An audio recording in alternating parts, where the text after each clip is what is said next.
This is National Chess Master Rats at chess.com to continue my video series on the correspondence team match played between my video lessons group and the team CARPE DIEM. This is played on board 95. Our man is fsardinha playing against LIKETOWIN. We have a high 1700 versus a high 1600 rating advantage. And let's have a look. Have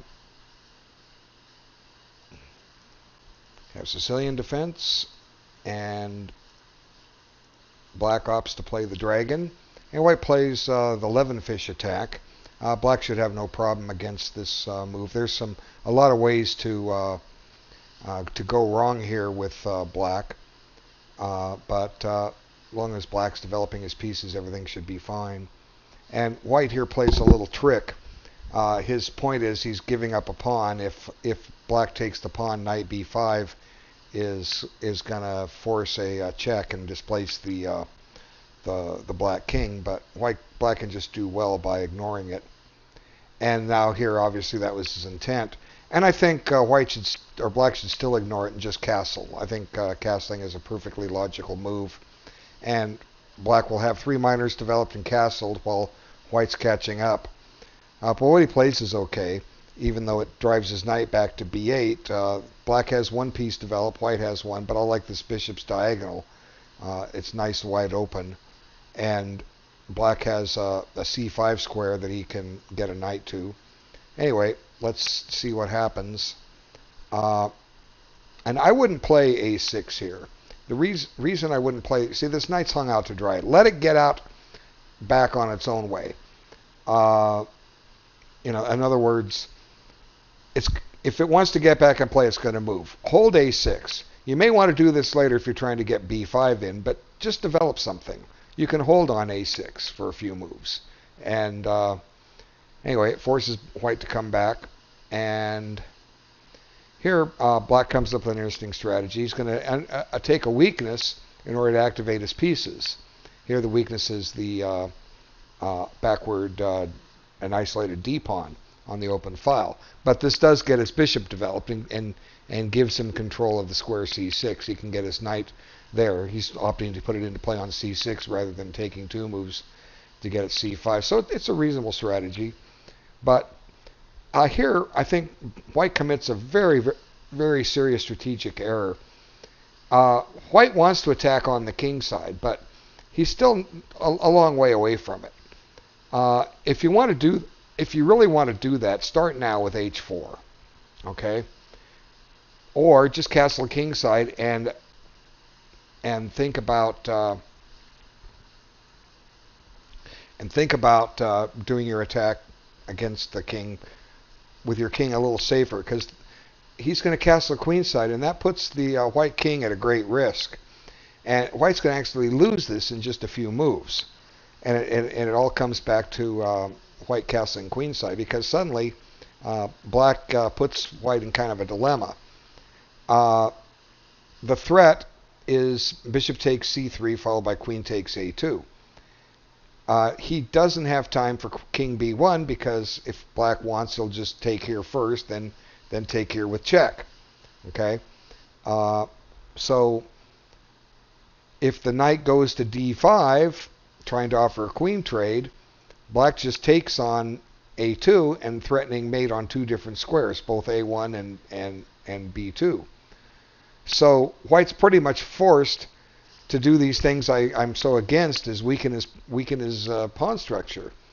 And now, one drawback when you have moved a pawn in front of your castle king, it brings the tension, the coming tension, closer. See, Black is 1 move away from playing b4, blasting open another file. So now we see the advantage of a6, but he did help out that he did play it, but we don't know exactly what's going to happen. That's why I still like to hold these moves off as long as you can. And now White gets greedy. He says, well, I see a pawn, I'm going to take it. And Black takes on c3, and suddenly White's got problems. And White just makes more problems for himself. He doesn't want to mess up his pawn structure, so he takes the knight. And he figures Black will just retreat his bishop, and they'll fight it out with White a pawn ahead. And White hopes to stave off the attack. But black doesn't retreat his bishop, at least not yet, and white offers a queen trade. But unfortunately, black has a combination here. Go ahead and pause the video, see if you can solve it. Okay, you're back, and if you found it, it's bishop takes b2 check. And suddenly, white's losing. There's no defense. He has two legal moves. Take the bishop or move the king, and this just leads to a quick checkmate. Okay, where are you going to put the king? b1, well, check, followed by your choice rook or queen takes on c2. And if the king retreats to b1, this is highly embarrassing. The threat, there are two threats. Bishop a2 mate, or three threats. Queen a2 mate and queen a1 mate. So you want to create a little territory here, a little air. Well, that air is gone, and the threats are back. So basically, white was forced with a checkmate. Let's reset the board and load up the other game. What move will it start? It's supposed to start at move 1. We never know what it's going to give us. Oh, look at that. Way down, I moved 19. Oh, my goodness. Please get version 3 out and fix this bug. Okay. So we're going to transpose into a King's Indian defense, and white plays a more or less harmless variation against it. He's going to exchange on e5. Normally, white plays e4 and eventually play d5, but this is harmless because the queens come off and it becomes very drawish. Black has no problem equalizing. Now here, I wouldn't, if you want to trade queens, I wouldn't trade the queen. I would play bishop g5 and pin this knight. Let black take on d1 and develop the white rook. Okay, so you want to think about exchanging. There's a big difference on the order you exchange. If black is so set on getting queens off the board, let him do it. Develop your rook. Don't develop black's rook. You know, why would you want to make moves that develop your opponent's pieces for him? Well, a lot of you folks do it. Okay, if you watch all the videos in the series, you'll see it so many times. Let's just for illustrative purposes, let's look at what happens here. Now, there's no rule making black take the queen, but he might. Okay, now we'll take back with the a rook. Okay, now let's compare this position with what happened after black took, or white took on d8. Here white has his bishop on g5 and his a rook on d1, and it's black's move. That's what happened in the game. What's the difference? Well, the white queen bishop and the white queen rook are still at home, and the black rook has developed to d8. That's the only change in black's position, is he's shifted his rook over to d8, and these two pieces have gone back here. That's a big difference, and I can't stress these things enough as to why these simple exchanging rules that you guys are messing up are costing you games. In effect, you're giving your opponent, in a race, a foot race of 100 yards, you're giving a 20-yard head start. Well, maybe not that much, maybe 5 or 10, but if you're both pretty much equal players, a 5-yard head start could be a decisive advantage. The moves that you want to play later that can help your game or win the game for you just aren't going to be there. They're not. And you can't tell me otherwise because your pieces aren't developed. But as a result of these moves that white did pick, by developing black's pieces, white's going to be faced with a lost game and actually should have lost this game, as we will see. And it all comes down to the fact that white developed the black pieces. Now white plays bishop g5, but it could have been in this position with that there and this here. So what would be a horrible move for black to play? Rook f8, right? Then white plays rook a d1. Now we're exactly in the position that I showed you. Exactly. And it's black's turn. But black's not going to play rook f8. His rook's in play. He's going to develop a piece. Now white gets this rook into play, and Here, move 11. Black's got all 4 miners out. One's moved twice. One's infesting the position. And suddenly, White's in kind of a little dilemma here. Does he want to take that knight on d4 and allow that e-pawn to get to the 5th rank? Does White want to stop and work out the complications of knight takes e5? It doesn't look like it's necessarily going to work. Knight takes e2 check, and if knight takes, the bishop will take, forking a couple of rooks. White will. Well, here I'll just show you rather than do the arrows. There's also the possibilities of this coming in and a rook coming down here. Knight takes e5 is not really a good move at all. Black has a lot of happy choices here. Knight takes, check, and if White moves his king, knight takes c3 is deadly. Okay, so now here, to get out of danger, White needs to trade his active rook for Black's passive rook. That can't be any good. He just developed another black piece. This rook is loose. Where are you going to put the rook? E1, that's probably where most of us would put it. It attacks the bishop. Now let's see. Can we get that bishop out of there safely enough? Probably. Let's see. This is the first time I've gone into this variation. I'm just kind of looking at it. Rook d2 is impossible. No, the bishop doesn't have a retreat square. Well, I guess you can go to h5. But, you might run into problems with bishop takes and g4, trapping it. Let's see. Well, you have a possibility of playing it here, but then the rooks come off and White can gobble this pawn. So what have I done wrong for Black here? This can't be any good for White. Knight takes e5. Okay. Check. Do we have anything else? Let's see. Check. We can take with the bishop, but that's not a check. You need to take, and here comes the fork. Okay, now we take down here. This comes in, right? And then rook e1. So,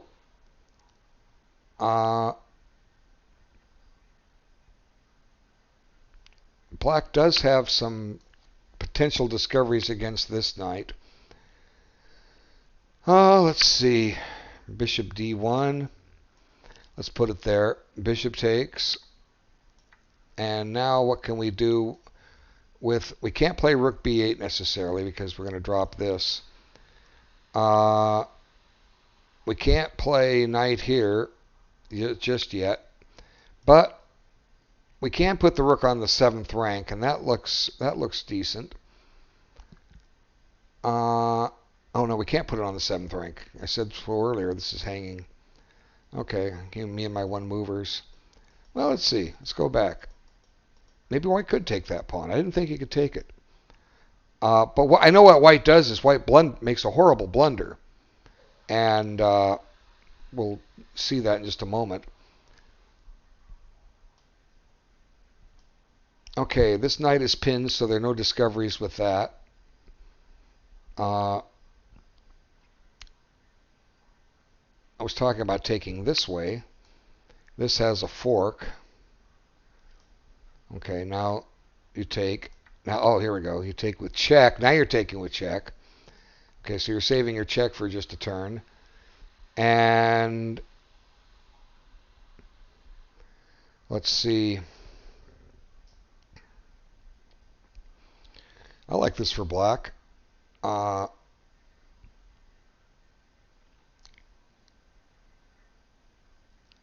What if we try this? Break the pin. And now this. Now Black is attacking 2 pieces. Okay. So on bishop here, there might come g5. And I don't know. This is getting weird. Take. We're on this. So let's see. This is how you analyze the game. You start working on it. You just keep working on it. You don't expect to solve it right the first time. You just keep working on it. Now let's see what's happened here. It looks like maybe white's a little better here. That knight on e2 doesn't have a clear path out of there because d4 is covered. You know, maybe you could take it on there. I don't know. But clearly, it's better than what white did do, and then black missed his chance. Knight takes e5. Of course, this is a possibility. Now, if the bishop retreats, now you can get a discovery against this knight. He doesn't have to retreat, but I'm just saying. But there's all kinds of possibilities. There's so many themes where when white takes this pawn in a King's Indian defense, it just doesn't work out for him. But maybe it could have. But let me show you, rather than spend all day on this, I'll let the players analyze that out. That's what's fun about chess. You get these complex positions, and there's just a myriad of possibilities. And when you're playing a correspondence game, you've got time to figure it out. You have 3 days. Okay, take a half an hour. What did I take? 8 minutes on it, and I couldn't solve it. But instead, white plays a move which just loses, but black misses it. Black to play and find a win. Pause the video. Okay, you're back. This is the winning move. Knight takes check. If knight takes, just rook takes d3. We've removed the defender. So instead, black played c5, and now black finds something along that theme. He plays bishop takes h3, trying to remove the defender of the knight on f3. Point being, if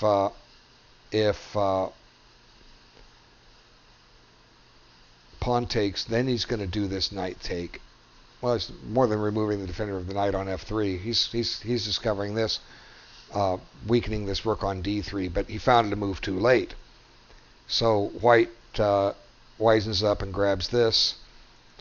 And black has missed his winning chances, but he's still better. Black is better. And I think black does has a strategically winning position here. He's up a clear pawn. White has a weakness on d3, and he's kind of passive. Black's only drawback is a very bad dark squared bishop. But black is for choice here, and he's picking up territory. White finds a good square for his knight, but it's not going anywhere. And there was no need to weaken the pawn on b6, but it's actually going to work out had black played it correctly. And